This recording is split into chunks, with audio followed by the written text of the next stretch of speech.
जीवन हमें एक मौका देता है, इसलिए जब भी सही कॉलेज चुनने का समय आए तो सिर्फ मंगलायतन यूनिवर्सिटी आपके बेहतरीन भविष्य और सर्वांगीण विकास के लिए।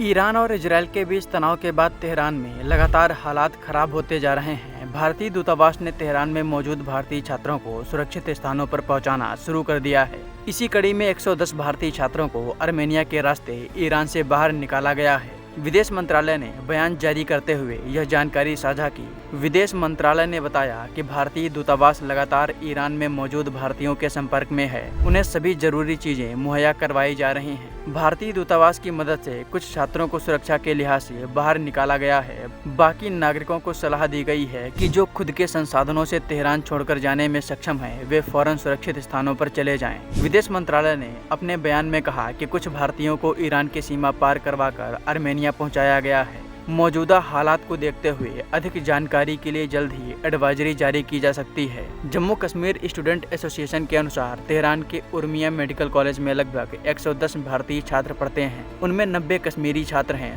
सभी को सुरक्षित सीमा पार करके आर्मेनिया पहुंचाया गया है। ईरान में मौजूद भारतीयों की सहायता करने के लिए विदेश मंत्रालय ने हेल्पलाइन नंबर भी जारी कर दिए हैं, जिसके जरिए लोग भारतीय दूतावास से संपर्क में रह सकते हैं।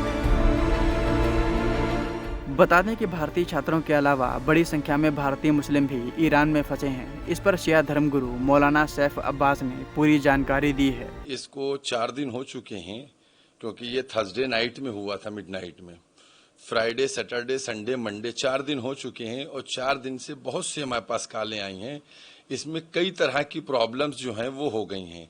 ये जो जंग हुई है, जिस जंग को इजराइल ने जबरदस्ती छेड़कर ईरान पर मुसल्लत किया है, ये अफसोसनाक है, क्योंकि किसी के ऊपर इस तरीके से हमला इंटरनेशनल कानून के खिलाफ है। लेकिन इजराइल ऐसा मुल्क है कि जो यूनाइटेड नेशन को भी कुछ नहीं मानता है। तो खैर बहरहाल, तो उसने जो है ये जो जंग की है, उसकी वजह से पूरे हवाई रास्ते बंद हैं। हमारे क्या मसला ये है कि जो लोग हज पे नहीं जा पाते हैं वो ईरान और इराक की ज़ियारतों पे जाते हैं कि यहाँ का पैकेज कम पैसे का होता है, इसको कर लेते हैं। जो अफोर्ड नहीं कर सकते हज के पैसे को, तो वो इधर चले जाते हैं।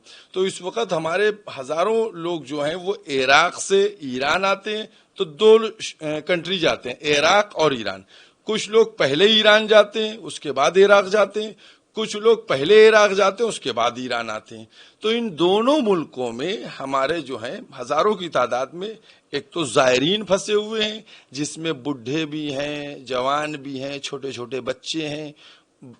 बहुत से लोग ऐसे जिनकी बीवी बच्चे चले गए, मियाँ यहाँ है, परेशान हो रहे हैं। तो इस तरीके से कंडीशन बनी हुई है और सब परेशान है। बीमार लोग हैं, वो 20 दिन की दवा लेके गए थे, अब फंस गए वहां। उनकी दवाएं जो खत्म हो चुकी हैं, उनके ऊपर मरज बढ़ने का डर है। तो ये सारी चीजें हैं। तो बराबर हमारे पास फोन आ रहे हैं।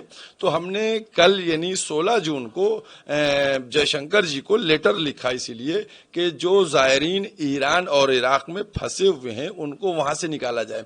एक सबसे इम्पोर्टेंट बात है, वो मैं अपनी गवर्नमेंट से यही अपील करूंगा कि इसको जल्दी किया जाए, क्योंकि हो क्या रहा है, वहां पैनिक मामला हो रहा है। ये लोग सब फॉरेनर हैं वहां, इनको नहीं मालूम है, तो इनको खाने पीने के भी लाले लग रहे हैं।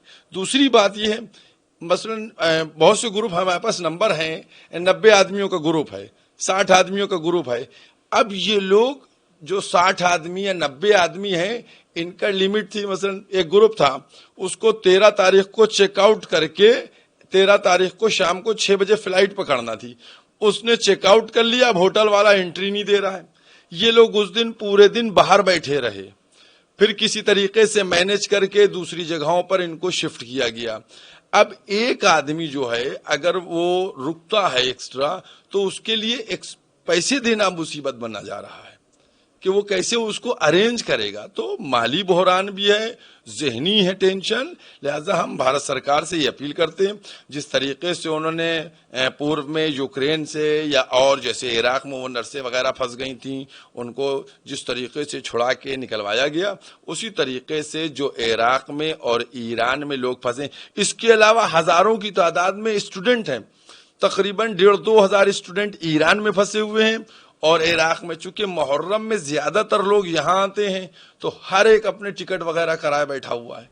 ईरान और इजरायल के बीच चल रहे तनाव का आज 5वां दिन है। इजरायली हमले के बाद ईरान ने भी तगड़ा पलटवार किया है। आज सुबह भी ईरान ने इजरायल पर मिसाइलें दागी हैं। इन हमलों में अब तक 250 के करीब लोगों की मौत हो चुकी है। ईरान में 224 और इजरायल में 24 से ज्यादा लोगों की जान गई है। वहीं मृतकों में महिलाएं और बच्चे भी शामिल हैं। ईरान ने सीज़फायर पर बात करने से साफ इनकार कर दिया है। ऐसे में मुमकिन है कि दोनों देशों के बीच यह तनाव लंबा चल सकता है।